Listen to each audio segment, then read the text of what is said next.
Anger and depression are both issues more common in Asperger's kids than in the general population. Part of the Asperger's child's problem stems from a conflict between longings for social contact and an inability to be social in ways that attract friendships and relationships. Children with Asperger's seem to know that they're not the same as normal or typical kids, and this gets emphasized in adolescence. Many cases of depression, in fact, begin in adolescence. Anger, too, stems from feeling out of place and being angry at one's circumstances in life.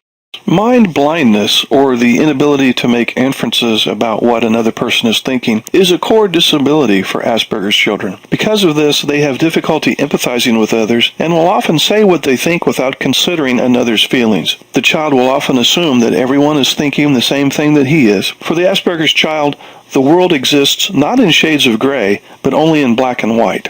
Mind blindness is considered a rigidity in thought. One frequently observed feature of Asperger's is rigidity in thought and behavior.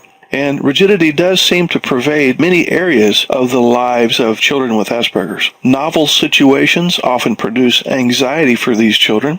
They may be uncomfortable with change in general, and this can result in behavior that may be viewed as oppositional and can lead to emotional meltdowns. This general rigidity is what parents often label as stubbornness. One reason for poor concentration is that Asperger's students tend to be easily distracted by internal stimuli. For example, they may be sitting there looking at the teacher as if they are paying attention, but in their mind they're actually focusing on and fantasizing about their passion or their favorite subject. Another reason for poor concentration is these children tend to have problems sustaining focus on classroom activities. Now, often it's not that the attention is poor, but rather that the focus is odd. And what I mean by that is the Asperger's child can't figure out what is relevant, so his attention is focused on both relevant and irrelevant stimuli. In other words, sometimes he's paying attention. Parents of children with Asperger's and high-functioning autism are faced with a dilemma. Do we limit our child's time spent doing the activities that interest him most and run the risk that he'll withdraw even more? Or do we allow him unlimited access to his special activities, for example, video games, fantasy books, movies, and so on? It's important for parents to find the balance between accepting their child's unique interests and encouraging him to develop social skills and additional interests that might take him outside of his comfort zone. By granting unlimited access to video games and other fixations, parents are offering their child an easy way out such that he really never has to deal with the world or anybody in it. The special interests may be a convenient coping skill for facing the hardship of a long, difficult day at school, for example, but it won't be the healthiest path into adulthood. Asperger's children need to be challenged. Students with Asperger's and high-functioning autism often display advanced abilities for their age in language, reading, mathematics, spatial skills, and music, sometimes even into the gifted range. But this may be offset by significant delays in other developmental areas. This combination of characteristics can lead to problems with both teachers and parents. Asperger students are often regarded by teachers as a problem child or a poor performer.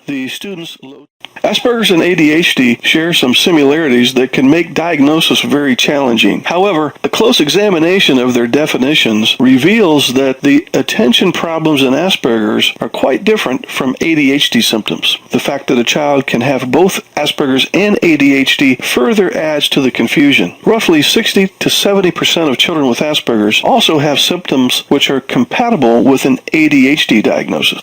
Now, here are some of the similarities between ADHD and Asperger's. Attention problems, hostility for many kids and teenagers with Asperger's or high-functioning autism stems from the difficulty they have in communicating their needs to their parents, educators, and their friends.